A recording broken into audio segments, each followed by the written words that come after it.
Welcome to the FAST Podcast, Financial Advisor Strategy Talks with Lara Galloway, SVP of Financial Education at White Glove. Lara provides advisors with an opportunity to hear from some of the best minds in the business. Follow along to learn quick tips to help you grow your business, from gaining new leads to keeping current clients engaged, and everything in between. Now, on to the show. Hello and welcome to the FAST Podcast with your host, Lara Galloway from White Glove. Lara, what's going on? Hey, Eric, got a great host for you today. You are a great host, but do you have a guest? That's the question. I do. She's going to help me host this. Absolutely. I'm so excited to introduce her because she comes from an amazing background helping advisors with PR. So she is Alana Kohl, the founder of AdvisorPR and an accomplished brand consultant, communication strategist, and publicist. She established in 2005, and AdvisorPR is exclusively dedicated to serving financial professionals and organizations' comprehensive marketing communication needs. This is pretty cool. So Alana's leadership has been pivotal in helping shape and support some of the industry's most significant evolutions, from communication strategies surrounding economic and legislative changes to guiding advisors to establishing independent brands and launching thought leaders to new levels of success. So I am so excited to have you with us here today. Alana, I need all the help hosting I can get. So welcome to the FAST Podcast. Thank you so much for having me here. I'm so excited to talk to you today. Well, I just wanted to kick this off. When you and I first met, you were telling me some really cool stuff you were working on and just, really helping advisors kind of level up and really relate to their audiences and be relevant to their audiences. And you were telling me about this really cool idea of kind of going undercover and secret shopping your brand. And I thought this was such a clever way to really teach advisors as a business owner with a website. You've got to make sure that that website is representing you well. And it's a little bit hard to do if you created it yourself. So I know you just had an article published in FA Magazine, and I'd just love for you to share a little bit with us about that. Sure. No, thank you. I think the undercover prospect, that was really a culmination of, different things I've seen that have gone on within the industry and with advisors specifically. And teaching people each individual time there's a situation, like what they should have done differently or what they should have looked at, I don't feel like has been the most effective. So starting with, as an example, I've had advisors come to me and say they've tried a different marketing strategy or they've done this or they've done that and it didn't work. And so they're blaming the strategy. And it's like, take a step back, look at the bigger picture. It's not just this one thing that you've tried. And for whatever reason, it didn't produce the results you were looking for. What else are people looking at? And so I just thought the undercover prospect was maybe a more playful, creative way to get the same point across, but make it a little bit more fun of an exercise than you need to break apart every element that the prospective client may have seen when they got that ad and see where the breakdown was. So that's really how it evolved, is just trying to put some fun to it, but put some substance to it and give advisors more of a global perspective as to why a marketing strategy may not be effective for them. So I love you calling it the undercover prospect, but can you just break that down? Like, what does that mean? And just very specifically for this audience, what are you asking advisors to do? Okay. Yeah, absolutely. So if you think about a consumer yourself, anytime you're looking to make a purchase or a big decision that involves money, you're not taking the first bit of information that comes your way and making a purchase decision. There's likely research that's going into it. Most often people look at 2 to 3 options before they make a first decision to move forward. And that's just a conversation. That's not even moving money. And so the number one place that people go to do their research, of course, is the web now. I mean, we've 1,000% transitioned over. What does it say? What does this person or this brand say online?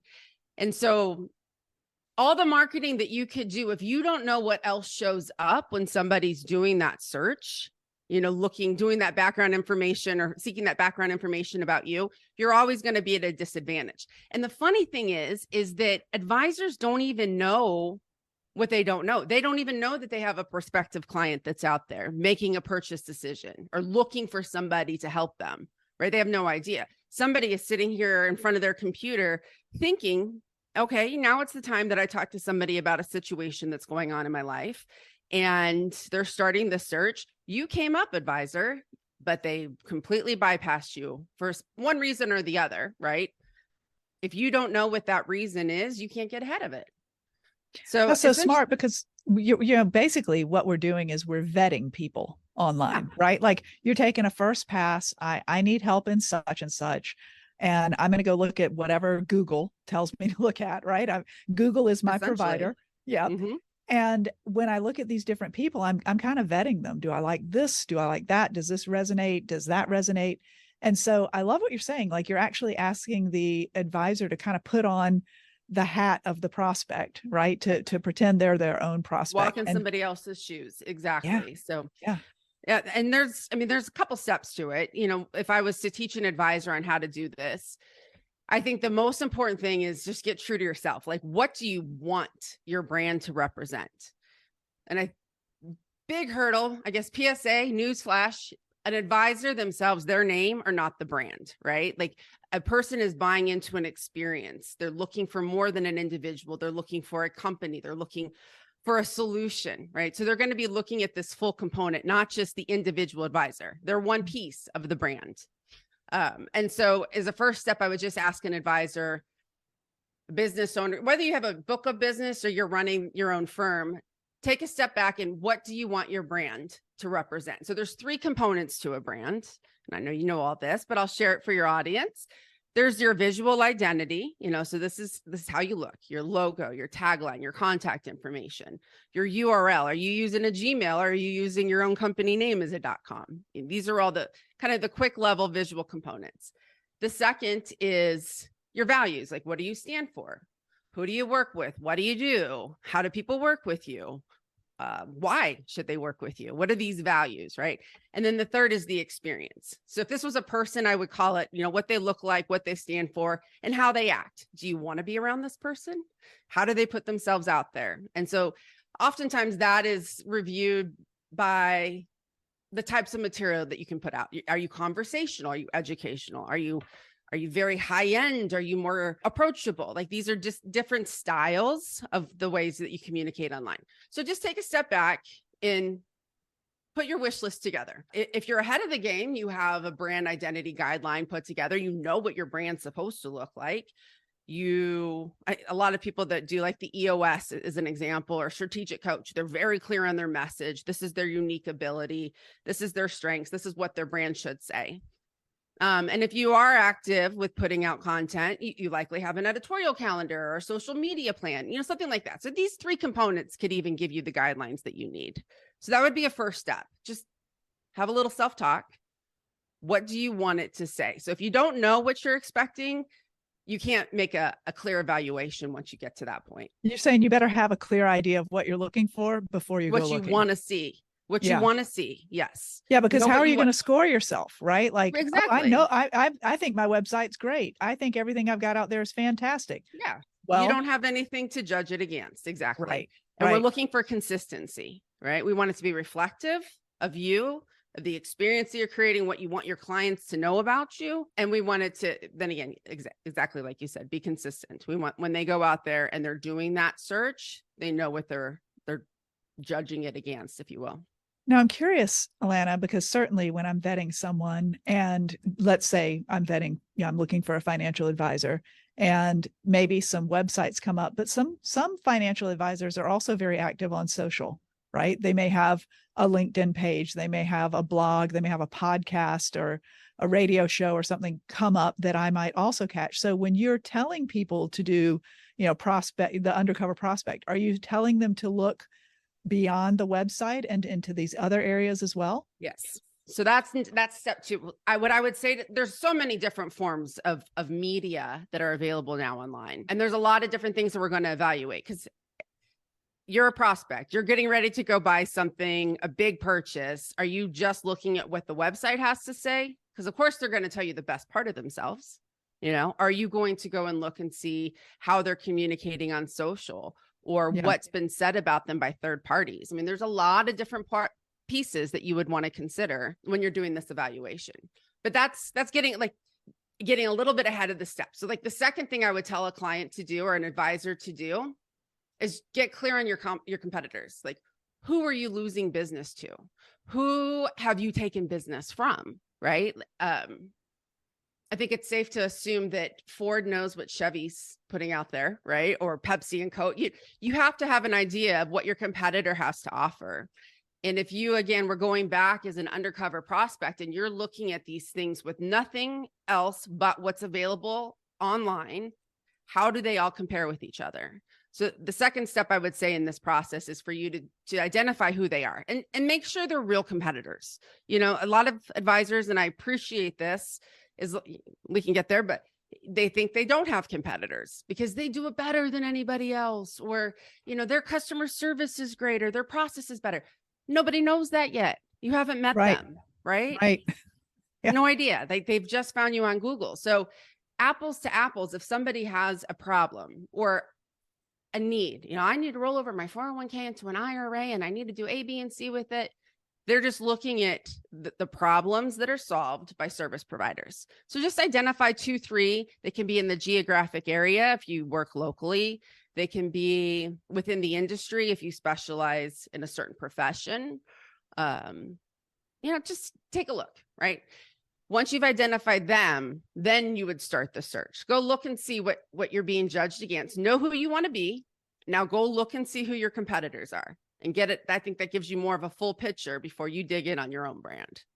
You know, just that's such a great distinction, and how I think you're spot on saying a lot of advisors would say, oh, I don't have any competitors, right? Because they've gone to sales school and they've learned that. But the whole thing is that you just said, people go searching for solutions.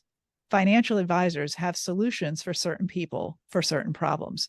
Mm-hmm. So do you have any direction on how to help the financial advisors find their true competitors, right? Because isn't it like, do you coach your clients and say, you know, look at what problems are you solving for what group of people, what niche of people, you know, what are the most common? And would you, like, do they need to search on a certain, you know, I always try to think of how is the prospect out there looking for that solution so that this person may show up in their results. Like, do you have advice for how they can maybe find those competitors? Because maybe they haven't done this before, Alana. Yeah. How do you get started? That's great. So there's definitely analytics that are available, right? You can use like Google, you can get technical if you wanted to. I think most of the most useful is the qualitative. So like in working with clients, they've come through organically or through any sort of marketing that you've done, they've chosen you to work with. Oftentimes there is a discovery. You find out where they're moving over from, or it comes up naturally in conversations. A lot of advisors, especially when it's geographically located, do have a clear idea, but look at your service offerings. What problems are you solving? And you can do a Google search that way, or even if you consider yourself to be a retirement advisor that specializes in 403Bs as an example. Like you can just do general searches like that within the geographic area if that's where your clients are, and they would come up. Most often advisors know. When you move over to industry, so I've worked with people that specialize specifically in the fat fire, you know, that's their whole rage. They want to help people retire early and be financially independent, or they work specifically with doctors or tech companies, right? So you can start adding those search terms to the service offerings that you provide. And that'll give you a good indicator of who those similar types of service providers are. But I would just say, be a little selective. Like you aren't a competitor to a bank. Yes, they may have an offer that's comparable, but that if your client is looking for a problem that's getting solved, they're likely not going to go to a transactional sort of environment to purchase a CD or whatever. So just be very comparable with the type of competitors or other advisors that are similar in offerings from a prospective client's point of view. I think that's super smart. And just, you know, like you said, thinking about some of the things that they would seek a financial advisor for, looking at those in your geography, because geography does often play a big piece. So that's super helpful. Now, I know you have some tips and tricks, some hacks for helping people actually go undercover. There's some tricks involved, right? So can you speak to that for us a little bit? Absolutely. All right. So once we have that clarity of what we want to show up, what our competitors are saying or how they're communicating online, now it's time for you to go undercover. And so the best way to do this is to bypass all the Google cookies that you have. You certainly want to do your internet search, but if you go into incognito mode, and it's just an option within the settings at the top of a browser, and an incognito allows for you to go fresh, go fresh into the internet and start Googling yourself, your company name, the services that you provide, and you can get a very clear idea of how you show up to a prospective client when they're doing their homework. That's so that would be so cool. The first I thing. mean, like that's to think about the incognito piece though, right? Like, because we're all online every day and we're doing our own searches and we're doing stuff online where we're leaving that digital footprint all over the place. Yep. And that may actually change the search results you get if you don't do what you're saying and choose that incognito browser, because the incognito means like you've never been to these things before. It doesn't know who you are on the internet, which is kind of the same approach that a new prospect is, right? They don't know who you are. Yeah. So you're not going to show up in search results that you get all the time because of the breadcrumbs that you're leaving all over the place. Sure. I love that. Yeah, absolutely. I mean, likely you as an advisor, you're on many financial sites. So that's obviously going to be the first things that come up. Google's very responsive, in helping you find the right searches based off of your needs. So yeah, the incognito is a great way to start. So when you get there go. Okay. Yeah. So no, when you start that, there's so many different forms of owned media or digital media that would come up. So the things that you're looking for, you're searching your company name, you're searching your own name, you're searching the services that you provide. Look at websites that come up that you have your own website that you've done, but do you come up on anybody else's website? You want to look at how your blogs come up. Are they tagged properly? Are they even being found on Google? Social media. This is important. Like, are people being able to locate it? And if they do, is it consistent with the services that you provide? A lot of people, I'm not saying advisors specifically, but don't make the distinction. Their social media is their social media. And yes, they may have clients or people within the industry that are part of their networks, but it's available in many cases for the public to view. So if there's not the right brand that you want to convey is not being demonstrated on those social pages and whatnot, that could be a problem, right? Like, people are making judgments before they move forward. I love it. It's like the internet is providing your dossier, your CV, your entire life. And if you aren't in control of it and you don't know what's happening and you're not monitoring your brand, you're doing it wrong. Because I love what you just mentioned about look and see where else you're showing up. If you may be showing up on other people's websites, if you're if you're doing interviews or you've got partnerships or collaborations, or there was the golf outing and the big foundation, and all of that stuff adds to it. And if you aren't owning that, if you're not very intentional and purposeful in seeing what's out there, it could go in a very different direction than you thought you were going. So that brings me to my next question. What are some major oops or faux pas that you've had clients uncover when they're doing this kind of work? Have you seen any real zingers out there? I think it's the stuff that you don't expect. So there's a couple of things. So it's the things that you don't expect. So if you're doing a search, you may have been involved with an organization locally unrelated to your profession many years ago. Well, if that organization is now defunct, or, there's some sort of story tied to it, your name online could technically still be part of that, right? So you just want to clean those things up.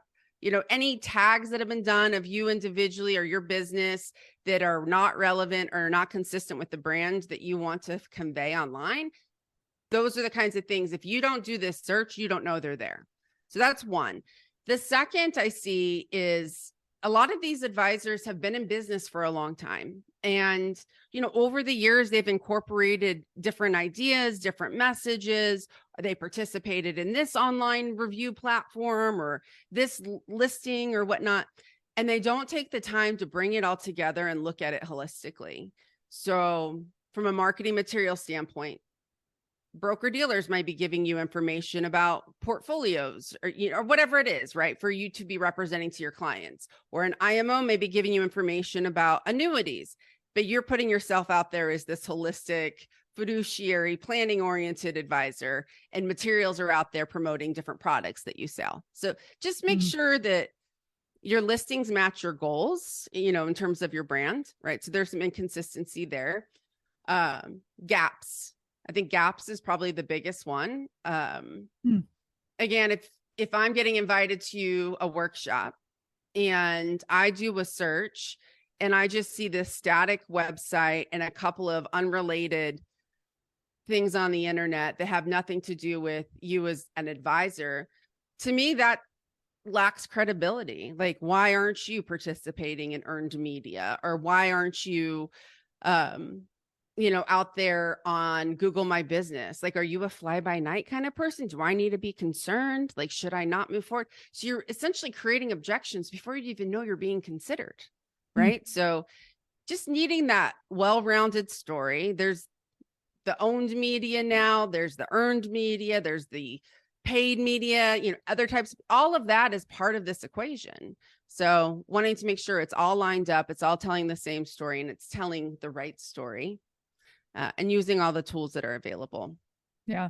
Well, speaking of tools, you have a fun one. I love this idea of when you find mistakes and goofs and gaps, you call it a brand-aid that you apply. So that's just so cute. I love it. So tell me about that tool. Yeah. So brand-aid, I mean, essentially we don't want to keep putting band-aids on things. We want to fix it. Right. But you need to prioritize the brand. Because again, we're going back to, you're setting your marketing budget for the year. You have objectives of hitting these goals or whatever it may be. Things are never going to snowball. They're not going to move in the direction that you want to see them move unless you fix the problem. And if the problem is you don't show up well online, people have concerns about your brand or don't feel like your brand is credible or it's compelling or it's connecting to them, then they're never going to take those next steps. Right. Yeah. And so by taking this step back, I have the 4 C's. I put that inside the article too. It's just kind of the same thing as like how you would evaluate a diamond. Just, is your brand credible? Is it consistent? Is it compelling? And is it cohesive? And I give some tips in there on what you can evaluate, but looking at it from that perspective and then identifying where you have the gaps or where things show up that are irrelevant or where things show up and they're incorrect, you're able to start taking the steps, identify what those steps are to be able to correct the situation. So it is better going forward, and everything else that you're doing in your world to attract new clients is going to build upon itself. Like every step, it builds upon it, makes it more effective. I love what you're saying there. We, of course, at White Glove, we're putting people in front of an audience that is looking for education and an experience guide if they need one, right?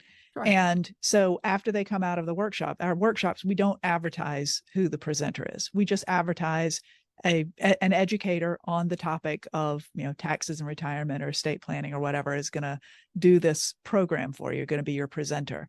And then after the workshop or during the workshop, the presenter, the advisor, mentions who they are, mentions their firm, what they do, and then offers people to set up a workshop, a one-on-one consultation or meeting after that, right? Mm-hmm.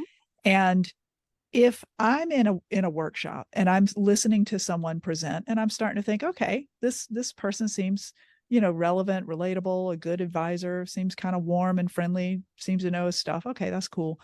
And then I go and vet them online. Like, I'm going to go check them out. Of course I am. Yeah. I just heard him speak, but now I'm going to. So you're exactly right. Like if I had this experience in the classroom, but then I go and the website is just outdated, not very relevant, not kind of speaking to some of these truths you're talking about, how to really make me feel like I landed in the right spot and this person is trustworthy. You're absolutely right. That is going to throw a wet blanket on that flame of me getting ready to sign up with that person for guidance. Yeah. It's so important. You have to feel comfortable. And these are big decisions, right? Who you choose to work with, you only get one shot at this, retirement, right? Like who you choose to work with is critical. And so it all needs to tell the right story, right? If you're not in control of your brand, then you're leaving it up to interpretation. And that's scary, it's scary. There's so many different ways it can get derailed. And so owning it. And you said too, again, earlier that people are getting vetted. You're getting looked at online when you don't know it. It's one thing when you host a workshop or you have an event or you send someone, you give someone your business card and say, it's got your website on it and all that kind of maybe your social connections. But the fact is, you don't know when a prospect is out there looking at you and evaluating you compared to what's available in the market. It's like going to Kroger and I'm looking at that orange versus that orange, right? Like I just got served a Google ad based on a search I did. You are one of the solutions that came up and I'm vetting you and you don't know it. So like that makes so much sense to me why that would be a priority for me to put a focus on and make sure that I do go undercover as a prospect and make sure my brand is saying what I want it to say online, really owning that.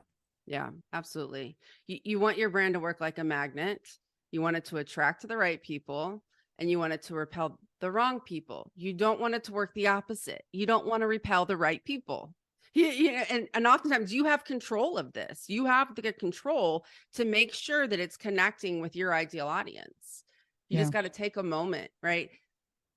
It's more figurative, I think, like more. So it's sometimes not a concept that advisors want to grasp. They think, I do this ad, I get this many leads, and this is my conversion and this and that. It'll make it stronger. All of it can be better if you tell the right story when they do their preliminary research. So that's really what I'm advocating for. It's just, you have a brand, whether you like it or not, and you just need to make sure it's the right brand that you want out there in the world, and that it's the right one to connect with your ideal clients. Well, I love you're giving these tips and tricks. And of course, this is what you do with advisors for a living. So if they're struggling, they really should reach out to you. But I also want to just make reference to that FA magazine piece. How could people find that? Because I feel like you were so thorough in that and really gave them those tips. And if you're a do-it-yourselfer and you get this kind of stuff and it resonates for you as an advisor, follow Alana's tips, go do your audit, get that thing tidied up, get that brand where it needs to be. If not, reach out to Alana. She can help you get there. But Alana, how do we find that article? You can find that article at FA Magazine. The article was so long when I initially wrote it, I turned it into a bit of a white paper, which is available at advisorpr.com. And it's really more instructional, like the step-by-step, explaining what you're looking for. So they're welcome to go there. I've also posted it on our social channels if they wanted to go direct to find the article that way too. But advisorpr.com is a good resource. We do put blogs out on a regular basis about topics tied to what advisors are looking for. The inspiration is the questions and observations in working with advisors almost 2 decades now. So there's a ton of content up there. And certainly love being a resource, love helping people learn from, I don't want to say mistakes, but learning from others. We all get better, by learning from others and what they've done well or what could have been done better. And hopefully we avoid making similar mistakes in our own business. If you want to go see a highly curated, very carefully monitored brand, go check out Alana's Advisor PR. I'm sure you'll get a great case study right there. Oh, thank you. Alana, before we wrap up, I always like to ask a question at the end, and it's just about different ways that we define success. And I would just love to hear from you. What is your definition of success in a personal way or a professional way or in a brand way? Yeah. Thank you. I knew you were going to ask me this. I've listened to your podcast in the past. So I did a little survey last night with my family. I asked my 10-year-old and my 13-year-old. My 13-year-old said, well, when you make it. She's a performer. Okay. And I take it as when you're getting recognized for your hard work. Yeah. And my 10-year-old son says, when you're happy. And I thought both of those answers are really good. And I'm going to buy into what my kids are saying. And I'm going to dovetail it into what I consider success.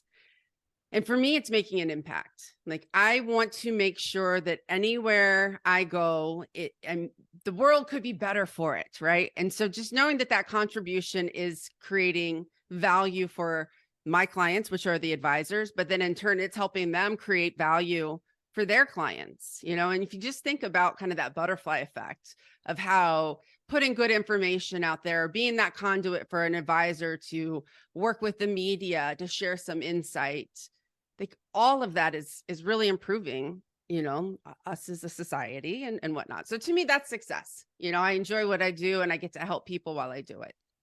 Well, I think you can add to that being a successful parent. Sounds like you're doing a great job with those kids and those answers. I love that. So they're hard workers. So it was good insight. Thank you. I appreciate that. I'll take it. Yeah. Well, Alana, it has been an absolute pleasure having you here on the Fast Podcast. I really appreciate it. And I encourage our listeners to go check you out. We will include those resources in our show notes on our website for the blog and the podcast, and make sure that people can find out more about you. But thank you so much for being a guest today. Thank you for having me, Laura. It was wonderful to be here, and, look forward to many more times in the future of being able to work with you. It's been wonderful. Absolutely. Alana and Lara, this has been fantastic. Thank you so much for all that you're doing. I love the story of the kids. They're right more than they're wrong. I'm just going to tell you that right now. I love that you gained some wisdom from them. Thank you so much for being open to discussing all the things that you're doing with advisors. And Lara, of course, thank you for facilitating this. And our last thank you always goes to you, the listening audience. Thank you so much for tuning in and listening to the Fast Podcast with Lara Galloway. If you have not subscribed to the podcast yet, please click the subscribe now button below. This way, when Lara comes out with a new podcast, it'll show up directly on your listening device. And we humbly ask you to share this podcast, rate it, and leave a review, as this actually does help others find the show. Again, thank you so much for listening today. For everyone at White Glove, this is Eric Johnson reminding you to live your best day every day. And we'll see you next time. Thank you for listening to the Fast Podcast, Financial Advisor Strategy Talks with Lara Galloway, your go-to source designed to help you grow your business. Have questions about the topics covered during the show? Visit our website at www.whiteglove.com or email us at info@whiteglove.com. Don't forget to click the follow button to be notified when new episodes become available. The information covered and posted represents the views and opinions of the guests and does not necessarily represent the views and opinions of White Glove. The content has been made available for informational and educational purposes only. The content is not intended to be a substitute for professional investing advice. Always seek the advice of your financial advisor or other qualified financial services provider with any questions you may have regarding your investment planning.